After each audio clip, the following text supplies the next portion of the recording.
My first day off from Granger was one of the easiest of the entire ride. It was about 40 miles, not much climbing, with mild temperatures and light winds. I was back on the Lincoln Highway, which I had left 3 weeks earlier near Sidney, Nebraska. The road was dirt and gravel, but it had seen a lot of vehicle traffic, so the bed was mostly compact and easy to ride. A dozen miles along, I passed Church Butte and the unmarked site of the Church Butte Pony Express station. This was a well-known landmark in immigrant and Lincoln Highway days. A little further along, the road nestled up to Black's Fork and followed it over a couple of 1930s-era Lincoln Highway bridges. I made good time to Lyman, Wyoming, my stop for the night. I wanted to spend some time at Fort Bridger, which was 5 miles further, so I kept riding. Built in 1842, this was the first trading post along the trail built specifically to service the immigrant trade. Its initial summer of business saw the first surge in overland immigration, the Great Migration of 1843. The Mormons took it over in 1855, and then the Army during the Utah Expedition of 1857. From here, the original immigrant trail crossed the Bear River Divide, then turned north toward Fort Hall near present-day Pocatello, Idaho. The Hastings cutoff of the California Trail, as well as the Mormon Pioneer and Pony Express trails, continued southwest from Fort Bridger. Next morning, the sky to weather was full of clouds, but they were dropping rain in the Uinta Mountains to the south. As I neared my location, they lifted and dissipated. West of Fort Bridger, I climbed up Bridger Butte. The climb was not huge, but I wasn't ready for it so early in the ride. After a fast downhill on the far side, I started the gradual climb up Muddy Creek. I stopped at a Hastings cutoff marker placed by OCTA. Another nearby interpretive sign marked Muddy Creek Camp and Crossing, one of the most heavily used camps on this section of the trail.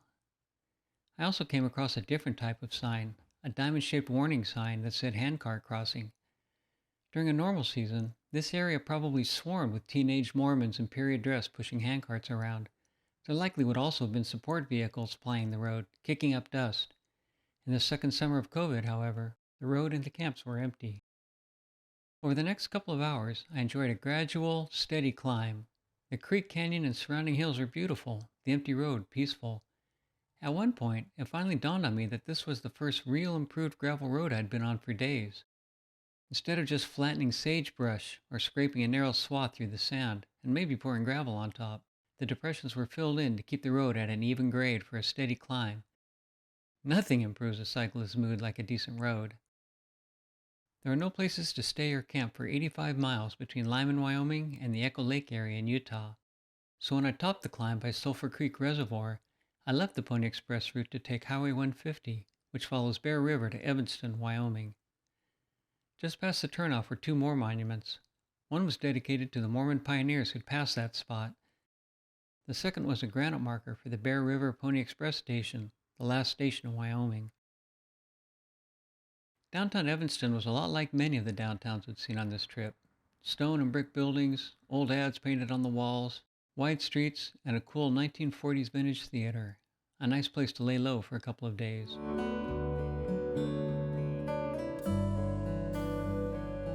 From Evanston, the National Historic Trails led through Echo Canyon, but that route is closed to cyclists due to Interstate 80.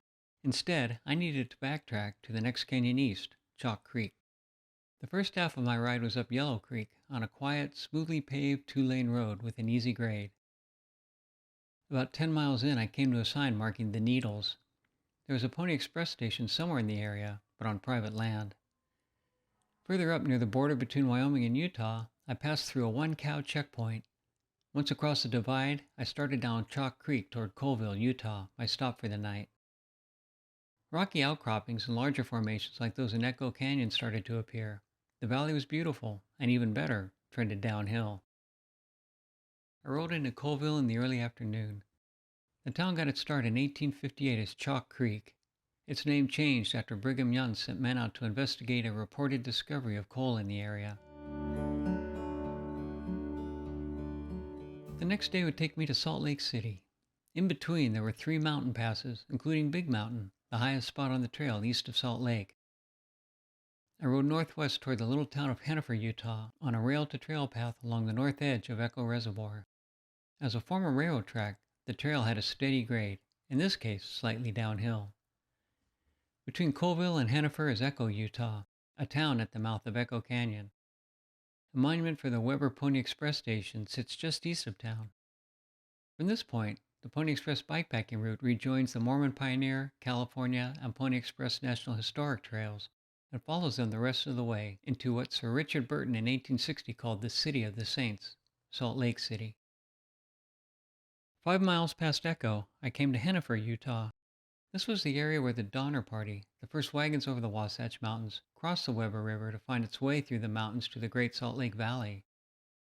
Altogether, it took the Donner Party more than 2 weeks in August 1846 to hack their way through the Wasatch Mountains, a trip that would take me half a day. Highway 65 was narrow, but well paved, lightly traveled that time of morning, and had a gentle rise. Until it didn't. Once it started to lift toward the first pass, the going got tough. After a 5-mile climb, I reached the top of Hogsback Summit.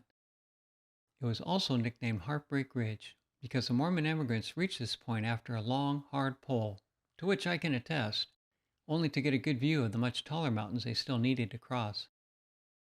From there, the road descended into Dixie Hollow along East Canyon Creek. The creek has been dammed, so most of the hollow is now East Canyon Reservoir. The East Canyon Pony Express station languishes somnolent somewhere under all that water. For the Donner Party, this stretch was particularly tough. From Hogsback Summit, the descent was so steep and the vegetation so thick they had to cut a road skirting along the hillside through Broad Hollow, which risked tipping the high-wheeled, top-heavy wagons. The climb up Big Mountain started just a little past the south end of East Canyon Reservoir.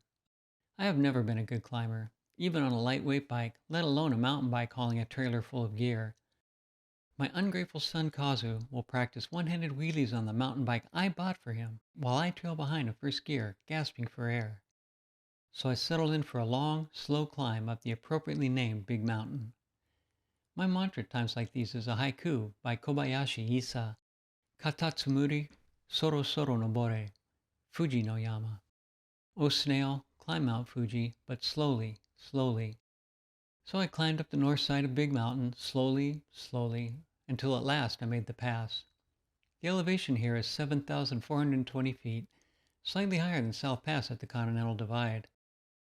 Big Mountain affords the first view down the canyons to the south and into the Salt Lake Valley. The Wasatch Mountains are steep-sided, precipitous, and the view over the lower peaks and down the canyons is spectacular. After another screaming descent down the backside of Big Mountain, the road flattened out by Little Dell Reservoir. From there I had one more climb over Little Mountain Summit. The climb was not particularly long, not particularly steep, but after Big Mountain, I rode up the hill more slowly than I might have otherwise. Another fast descent through the upper part of Emigration Canyon before the slope mellowed into a long, pleasant ride past more historical monuments on the outside of the city. Soon enough, I was in the thick of it, and Latter-day Saints or no, it was just like riding in any other big city, traffic racing from one red light to the next. I made it to a cafe just a short distance from my cousins, Connie and Mike's house, where I was going to stay for a couple of days.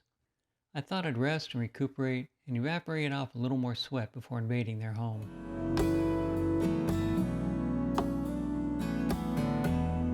Though I'd only ridden 2/3 of the Pony Express route, it was now the second week of July. It was high summer in the Great Basin, and there was more than 500 miles of desert riding between Salt Lake City and Carson City, Nevada. Unlike the overland immigrants trying to beat the Sierra Nevada snow, or Pony Express riders who didn't have a choice, there was no reason for me to suffer the worst of the desert heat. Other factors also came into play. The western U.S. was in the worst drought since 2000. Water, scarce across the Great Basin in summer, might not be available at all from otherwise dependable sources. Air quality from California to Utah was poor. There were so many fires raging across the Northwest, and of such magnitude that their smoke filled Salt Lake Valley. By the end of my stay, the front range of the Wasatch, so clear and close when I had arrived, was obscured behind a gauzy veil of smoke. The Mormon Pioneer Trail ended in Salt Lake City. The California and Pony Express trails continued, but parted ways from there. The California Trail went north and west, while the Pony Express Trail went south. I took Amtrak's California Zephyr back home to Davis. The tracks followed roughly the same course as Hastings Cutoff in the California Trail along the Humboldt River. And so, for the first time in 6 weeks, I found myself nowhere near the Pony Express Trail.